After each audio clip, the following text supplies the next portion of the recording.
بسم اللہ الرحمن الرحیم۔ السلام علیکم ناظرین، فدا عادل آپ کی خدمت میں حاضر ہے۔ پاکستان میں امریکہ اور ایران کے بیچ میں ہونے والے مذاکرات کے بعد تازہ ترین کیا صورتحال ہے، یہ تازہ ترین اپڈیٹس لے کر میں فدا عادل آپ کی خدمت میں حاضر ہوا ہوں۔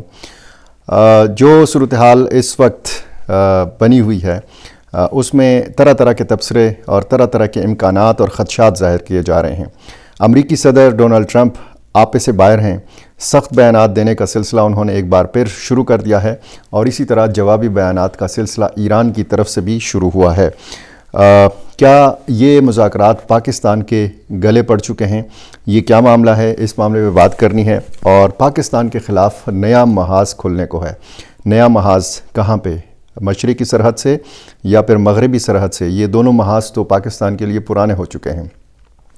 محاذ جو نیا کھلا ہے وہ پاکستانی سرحد سے کافی دور ہے، اور بہت حیرت کر دینے والا ایک معاملہ ہے۔ معاملہ یہ ہے کہ متحدہ عرب امارات سے کچھ منفی اشارے مل رہے ہیں۔ ایک تو $3.5 ارب کا جو قرض، اس کی واپسی کا معاملہ تھا، یہ تو بتا دیا گیا تھا، اس کی تو وضاحت آ گئی تھی کہ یہ معمول کی کارروائی ہے، معمول کا مالی لین دین ہے، اور اس میں سے زیادہ تجزیے اور تبصرے برآمد کرنے کی ضرورت نہیں ہے۔ لیکن اس وقت جو صورتحال ہے وہ کافی تشویشناک ہے، پاکستان کے لیے بھی اور پھر باقی جو عرب ممالک ہیں ان کے لیے بھی۔ البتہ افغانستان سے مثبت اشارے مل رہے ہیں، اس حوالے سے بھی بات کریں گے۔ تفصیلی ویڈیو کی جانب بڑھنے سے پہلے میری آپ سے پرانی گزارش کہ میرا چینل اگر آپ نے ابھی تک سبسکرائب نہیں کیا یہ کر لیجئے، مجھے اپنی رائے سے ضرور نوازا کیجئے۔ پاکستان کے خلاف یہ جو نیا محاذ کھلا ہے اس پر بات کرنی ہے، اور اس پر بات اس لیے کرنا ضروری ہے کہ ہندوستان کے وزیر خارجہ ایس جے شنکر متحدہ عرب امارات کے دورے کے اوپر ہیں، اور یہاں سے جو متحدہ عرب امارات کا سوشل میڈیا ہے وہاں سے کچھ ایسی چیزیں پوسٹ ہو رہی ہیں کہ جس سے پتہ چلتا ہے کہ مذاکرات جو اسلام آباد میں ہوئے ہیں اس سے متحدہ عرب امارات یا اس کی حکومت یا اس کے فیصلہ ساز جو ہیں یہ خوش نہیں ہیں۔ اس معاملے پر تفصیلی بات کرنے سے پہلے میں آپ کو یہ جو ایران اور امریکہ کا معاملہ ہے یہ آپ کے سامنے رکھوں کہ ایک تو امریکی صدر ڈونلڈ ٹرمپ نے اپنے social media platform Truth Social پر لکھا کہ امریکی بحریہ آبنائے ہرمز کی ناکہ بندی کرنے جا رہی ہے، آبی گزرگاہ سے کسی بھی جہاز کو گزرنے نہیں دیا جائے گا۔ ڈونلڈ ٹرمپ نے لکھا کہ امریکی بحریہ کو بین الاقوامی سمندر میں ایرانی جہازوں کو روکنے کی ہدایت کر دی گئی ہے۔ آبنائے ہرمز میں ایران کی بچھائی گئی بارودی سرنگیں تباہ کر دیں گے۔ پرامن جہازوں پر گولی چلانے والے ایرانیوں کو ہلاک کر دیا جائے گا۔ انہوں نے کہا کہ ایران آبنائے ہرمز کھولنے کا وعدہ پورا کرنے میں ناکام رہا۔ اس کی وعدہ خلافی سے دنیا بھر میں بے چینی اور مشکلات پیدا ہوئیں۔ تہران نے سمندر میں بارودی سرنگیں بچھانے کا دعویٰ کیا، حالانکہ ایرانی بحریہ اور بارودی سرنگیں بچھانے والی کشتیاں تباہ ہو چکی ہیں۔ صدر ٹرمپ کا کہنا تھا کہ آبنائے ہرمز میں شاید بارودی سرنگیں نہ ہوں، لیکن کون خطرہ مول لے گا؟ کوئی شپنگ کمپنی نہیں چاہے گی کہ اس کا جہاز آبنائے ہرمز سے گزرے۔ مشرق وسطیٰ میں ایران اور اسرائیل کے درمیان جاری کشیدگی کے دوران جو ایک صورتحال ہے، ظاہر ہے کہ اس ساری صورتحال میں جب ہم دیکھتے ہیں کہ امریکہ اور ایران کے مذاکرات ہوئے اور وہ کسی نتیجے پر نہیں پہنچ سکے، تو اس کے بعد اسرائیل بھی ایک بار پھر اپنے عزائم ظاہر کر چکا ہے۔ اسرائیل نے تو اسلام آباد ٹاک سے پہلے یہ کہہ دیا تھا کہ ایران پر حملے جاری رکھے جائیں گے۔ اب اگر صورتحال دیکھی جائے تو کشیدگی برقرار ہے، بلکہ اس کشیدگی میں اگلے چند گھنٹوں میں چند روز میں مزید اضافہ ہو سکتا ہے۔ یہ جو سخت بیانات کا تبادلہ ہے اس میں شدت آ سکتی ہے۔ اب جو پاسداران انقلاب ہیں ایران کے IRGC، اس نے آبنائے ہرمز کی ناکہ بندی کی دھمکی پر امریکی صدر ڈونلڈ ٹرمپ کو دو ٹوک جواب دیا ہے، اور خبردار کیا ہے کہ آبنائے ہرمز میں دشمن کو موت کے بھنور میں پھنسا دیں گے۔ آبی گزرگاہ پر مکمل کنٹرول حاصل ہے، یعنی ایران کے پاسداران انقلاب کہتے ہیں کہ ہمارا مکمل کنٹرول ہے اسٹریٹ آف ہرمز کے اوپر۔ پاسداران انقلاب نے مزید کہا کہ دشمن کی کوئی بھی غلط حرکت اسے مہلک بھنور میں جکڑ لے گی۔ اپنی آبی سرحدوں کے دفاع کے لیے پوری طرح تیار ہیں، کسی بھی جارحیت کا بھرپور جواب دیا جائے گا۔ ایرانی حکام کی جانب سے یہ بیان ایسے وقت میں سامنے آیا ہے کہ جب خطے میں سیکیورٹی صورتحال اور بحری راستوں کے حوالے سے خدشات پائے جاتے ہیں۔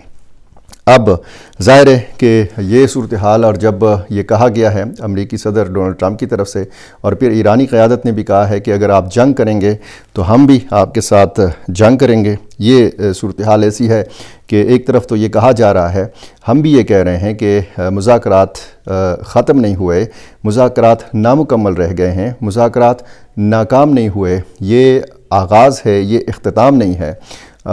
دوسری طرف جو مثبت اشارے دونوں فریقین کے جو وفود تھے، ایرانی وفد اور امریکی وفد، ان کی طرف سے مثبت اشارے ملے، اور ان اشاروں میں یہ ہمیں جو ہے یہ پوائنٹس ملے ہیں کہ جناب آگے بھی مذاکرات کے ادوار ہو سکتے ہیں۔ پاکستان کے بارے میں اطلاع یہ ہے کہ خفیہ طریقے سے بیک ڈور ڈپلومیسی جو ہے، خاموش سفارتکاری کا ایک بار پھر سلسلہ شروع کیا جا چکا ہے۔ پاکستان کے وزیر اعظم محمد شہباز شریف بھی سرگرم ہیں، فیلڈ مارشل سید عاصم منیر بھی جو ہے ایک بار پھر رابطوں میں آ گئے ہیں۔ اسی طرح نائب وزیر اعظم اور وزیر خارجہ اسحاق ڈار نے بھی ٹیلی فونک رابطوں کا سلسلہ ایک بار پھر سے شروع کر دیا ہے، اور ایک بار پھر یہ امکان بڑھ رہا ہے کہ جب اختلافی نکات جو ہیں یہ اپنی اپنی قیادتوں کے پاس لے کے جائیں گے وفود تہران میں اور واشنگٹن میں، تو اس کے بعد کسی مزید پیش رفت کا امکان ضرور پایا جاتا ہے۔ لیکن خطے میں جو صورتحال بدل رہی ہے آبنائے ہرمز کے حوالے سے، اور پھر اسرائیل جس طریقے سے چاہتا ہے اور وہ چاہتا ہے کہ مزید پیش رفت نہ ہو، معاہدہ نہ ہو، مزید مذاکرات نہ ہوں، تو پھر ظاہر ہے کہ وہ ایسی حرکت ضرور کرے گا کہ جس سے یہ ساری کوششیں جو ہیں یہ سبوتاژ ہو سکتی ہیں۔ اچھا، صورتحال جو اس وقت نظر آ رہی ہے، ایک تو $3.5 ارب متحدہ عرب امارات نے مانگ لیے تھے، اور اسی ایک مہینے کے اندر پاکستان نے انتظام کیا ہے کہ یہ سارے پیسے واپس کر دیے جائیں۔ دوسری طرف پاکستان کے لیے سعودی عرب کی طرف سے اور قطر کی طرف سے یہ خوشخبری تھی کہ $5 ارب جو ہے یہ اس کے اکاؤنٹ میں جمع کر لیا جائیں گے۔ اور دوسری طرف اگر پاکستان اور سعودی عرب کے معاہدے، دفاعی معاہدے کے حوالے سے بات کریں تو ایک اسکواڈرن جو ہے طیاروں کا، یعنی 12 سے 18 طیاروں پر مشتمل یہ، اور 13,000 پاکستانی فوجی جو ہیں یہ بتایا جاتا ہے کہ سعودی عرب پہنچ چکے ہیں۔ اور اسی طرح بھارتی وزیر خارجہ ایس جے شنکر متحدہ عرب امارات کے دورے کے اوپر ہیں۔ تو انہی دنوں میں متحدہ عرب امارات کے حوالے سے طرح طرح کی باتیں سامنے آئیں۔ اب یہ کہا جا رہا ہے کہ جس طریقے سے پاک سعودی دفاعی معاہدہ ہے، اسی طریقے سے ہندوستان اور متحدہ عرب امارات کا دفاعی معاہدہ سامنے آ سکتا ہے۔ اسی قسم کا دفاعی معاہدہ متحدہ عرب امارات اور اسرائیل کے بیچ میں بھی ہونے کے امکانات ظاہر کیے جانے لگے ہیں۔ یہ ایک بڑی ڈیولپمنٹ ہے، یہ ایک بہت بڑی تبدیلی ہے۔ وہ دوست ملک متحدہ عرب امارات کہ جس کے حوالے سے یہ کہا جاتا تھا کہ جی یہ ہو نہیں سکتا کہ پاکستان اور متحدہ عرب امارات کے تعلقات جو ہیں یہ خراب ہوں، لیکن کہا کیا جا رہا ہے؟ کہا یہ جا رہا ہے کہ سوشل میڈیا جو ہے متحدہ عرب امارات کا وہ منفی تبصروں سے بھرا ہوا ہے۔ یہ عربی زبان میں یہ تبصرے ہیں، بتایا جاتا ہے، اور اس کا جواب بھی عربی زبان میں سعودی عرب کے جو سوشل میڈیا صارفین ہیں ان کی طرف سے دیا جا رہا ہے۔ اور بتایا جاتا ہے کہ پاکستان نے اسلام آباد میں امریکہ ایران مذاکرات میں متحدہ عرب امارات کو نظر انداز کر دیا تھا، مدعو نہیں کیا، جبکہ مبینہ طور پر سعودی عرب اور مصر کے مبصرین جو ہیں ان کو اسلام آباد میں مدعو کیا گیا تھا۔ یہ ایک ایسی تبدیلی ہے کہ جس سے ظاہر ہے کہ یہ ظاہر ہوتا ہے کہ حالات کچھ ٹھیک نہیں جا رہے۔ اگر یہ مذاکرات پاکستان کے گلے پڑ گئے ہیں اور اس حوالے سے گلے پڑ گئے ہیں کہ کچھ عرب ممالک پاکستان سے ناراض ہیں، تو پاکستان نے ظاہر ہے کہ یہاں پر بھی اپنے کارڈز جو ہیں یہ کھیلنے ہیں اور یہ توازن برقرار رکھنا ہے، کیونکہ اس جنگ سے پہلے مشرق وسطیٰ کی جو موجودہ صورتحال ہے یا ایران کے اوپر جو جنگ نہیں مسلط ابھی ہوئی تھی، تو اس سے پہلے چین اور امریکہ کے بیچ میں پاکستان نے اپنا سفارتی توازن برقرار رکھا تھا۔ یہی بیلنس ہمیں ایران اور سعودی عرب کے معاملے میں بھی پاکستان کی خارجہ پالیسی میں نظر آ رہا تھا۔ اب ظاہر ہے کہ صورتحال اگر اس طرف جاری ہے، متحدہ عرب امارات اگر کچھ اور سوچ رہا ہے، تو اس کے لیے بھی پاکستان نے منصوبہ بندی کرنی ہے۔ اور کیا منصوبہ بندی پاکستان نے کی ہے؟ ایک تو مالیاتی منصوبہ بندی ہے، جس طریقے سے فوری طور پر یہ فیصلہ کیا گیا کہ جی آپ کا قرض ہے $3.5 ارب $3.5 ارب آپ نے مانگے ہیں تو جناب یہ واپس لے لیجئے۔ دوسری کیا حکمت عملی پاکستان اختیار کرتا ہے، وہ جب اس کا کوئی عملی شکل آئے گی تو تب ہی یہ دنیا کو بتایا جا سکے گا۔ میں آخر میں مختصراً یہ بھی بتاؤں کہ افغانستان سے مثبت اشارے مل رہے ہیں۔